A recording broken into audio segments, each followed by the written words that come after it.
Halo teman-teman semua, selamat datang kembali di Satu Harian Menjadi Murid. Nah, kalau kita kemarin baru aja selesaiin bilangan 9, hari ini kita akan lanjutin ke bilangan 10 dari ayat 1 sampai 10 nih teman-teman. Kita akan membahas tentang semboyan nafiri. Nah, seperti biasa aku akan bacain dulu bacaan firman Tuhan kita untuk hari ini ya teman-teman. Bilangan 10 ayat 1 sampai 10. Semboyan nafiri. Tuhan berfirman kepada Musa, "Buatlah 2 nafiri dari perak. Dari perak tempaan harus kau buat itu supaya dipergunakan untuk memanggil umat Israel dan untuk menyuruh laskar-laskarnya berangkat. Apabila kedua nafiri itu ditiup, segenap umat itu harus berkumpul kepadamu di depan pintu kemah pertemuan. Jikalau hanya satu saja ditiup, maka para pemimpin, para kepala pasukan Israel harus berkumpul kepadamu.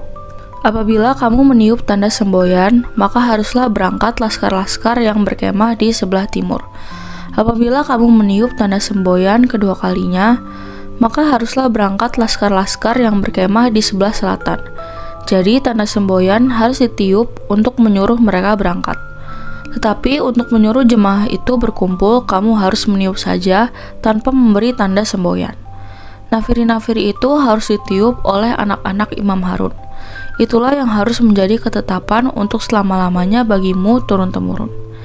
Dan apabila kamu maju berperang di negerimu melawan musuh yang menyesakkan kamu, kamu harus memberi tanda semboyan dengan nafiri, supaya kamu diingat di hadapan Tuhan Allahmu dan diselamatkan daripada musuhmu. Juga pada hari-hari kamu bersukaria, pada perayaan-perayaanmu dan pada bulan-bulan barumu, haruslah kamu meniup nafiri itu pada waktu mempersembahkan korban-korban bakaranmu dan korban-korban keselamatanmu. Maksudnya supaya kamu diingat di hadapan Allah. Akulah Tuhan Allahmu. Ya, jadi demikian teman-teman bacaan firman Tuhan kita untuk hari ini. Ayo sekarang kita langsung masuk ke renungannya ya teman-teman. Nah, oke guys, jadi di ayat 1 sampai 2 Allah memerintahkan Musa membuat 2 nafiri dari perak tempaan. Nafiri ini bukan sekedar alat musik, melainkan sarana kudus untuk memanggil umat dan mengatur pergerakan laskar. Artinya, setiap bunyi nafiri mengingatkan bangsa Israel bahwa hidup dan perjalanan mereka ditentukan oleh firman Allah yang dinyatakan melalui tanda kudus.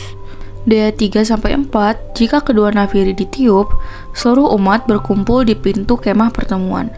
Tetapi jika hanya satu ditiup, maka hanya para pemimpin yang datang. Hal ini menunjukkan bahwa Allah berbicara baik kepada seluruh jemaat maupun kepada para pemimpin secara khusus. Kehadiran Allah nyata, baik dalam panggilan umum maupun panggilan kepemimpinan. Lalu ayat 5-6, tiupan tanda semboyan menjadi instruksi untuk berangkat. Pasukan di timur bergerak lebih dahulu, disusul pasukan selatan. Pola ini menegaskan bahwa Allah adalah pemimpin tertinggi dalam perjalanan, bukan manusia. Bahkan hal teknis seperti urutan berangkat pun ditentukan oleh Dia. Di ayat 7-8, untuk memanggil jemaat berkumpul, tiupan nafiri berbeda dengan semboyan perang atau pergerakan. Nafiri ini hanya boleh ditiup oleh imam keturunan Harun dan menjadi ketetapan turun-temurun. Hal ini menekankan bahwa setiap aspek kehidupan bangsa Allah, baik perang, perjalanan, maupun ibadah, berakar pada otoritas ilahi dan pelayanan imam. Lalu ayat 9, dalam peperangan, nafiri berfungsi sebagai doa yang didengar Allah. Ketika musuh menekan, tiupan nafiri menjadi seruan iman agar Tuhan mengingat umatnya dan menyelamatkan mereka. Dengan demikian, nafiri adalah tanda kehadiran Allah yang menyelamatkan di tengah pertempuran. Lalu di ayat 10, pada hari-hari sukacita, perayaan, dan bulan baru, nafiri ditiup bersama dengan korban persembahan. Fungsinya adalah pengingat, akulah Tuhan Allahmu. Jadi nafiri bukan sekedar alat, tetapi pengingat perjanjian bahwa Israel adalah umat Allah dan Allah adalah Tuhan mereka. Nafiri dalam bilangan 10 menjadi simbol bahwa umat Allah selalu berjalan di bawah tanda peringatan dan pengingat Allah. Di perjanjian baru, Kristus sendiri adalah nafiri Allah yang hidup. Dalam kedatangannya, firman Allah diproklamasikan, umat dikumpulkan, dan musuh dikalahkan. Paulus menulis bahwa pada kedatangan Kristus yang kedua, yaitu sebab pada waktu tanda diberi, yaitu pada waktu penghulu malaikat berseru dan sangkakala Allah berbunyi, maka Tuhan sendiri akan turun dari sorga. Jadi, nafiri perak menunjuk kepada Kristus sebagai pengingat perjanjian, yang mengingatkan kita bahwa kita adalah milik Allah dan melalui darahnya kita dipelihara dalam perjalanan perangan rohani maupun perayaan iman. Ya, jadi demikian teman-teman renungan kita untuk hari ini. Sekarang aku mau ajak kalian untuk merefleksikan nih guys. Nah guys, firman hari ini menolong kita memahami bahwa hidup kita pun memiliki ritme panggilan Allah. Ada masa dikumpulkan, masa diutus untuk bergerak, masa berperang, dan masa bersukacita. Semua itu tidak pernah lepas dari pengingat, akulah Tuhan Allahmu.